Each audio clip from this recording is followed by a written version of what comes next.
Hey there, TikTok enthusiasts. Welcome back to our channel, where we break down the latest social media tips and tricks. Today, we're diving into how to see mutual connections on TikTok in 2025. With TikTok's ever-evolving features, staying connected has never been easier, and this update makes it a breeze to spot your shared friends. Whether you're networking, collaborating with creators, or just curious about who your mutuals are, this guide will have you sorted in no time. First things first, make sure you have the latest version of TikTok installed on your device. TikTok rolls out updates frequently, and for 2025, they've enhanced the privacy and connection features to be more user-friendly. Once you're all set, open the app and log in to your account. Step 1.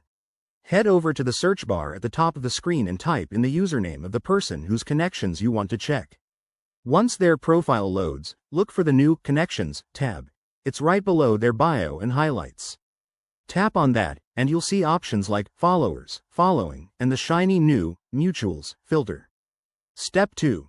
Select the Mutuals option. This will display a list of users that you both follow or who follow you back. TikTok's 2025 algorithm even suggests potential connections based on your activity, so keep an eye out for those recommendations. If you're on a Mutuals profile, you might need to enable Shared Connections in your settings for full visibility. Go to your profile, tap the three dots for Settings, and toggle it on under Privacy.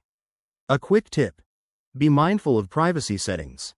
Not everyone shares their full connections, so if you don't see much, it might be due to their preferences. This feature is great for building communities, but always respect boundaries. And there you have it.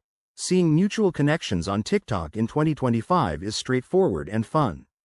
Give it a try and let me know in the comments if this helped you connect with someone new. Don't forget to like, subscribe, and hit that bell icon for more tech tips. Thanks for watching, and see you in the next video.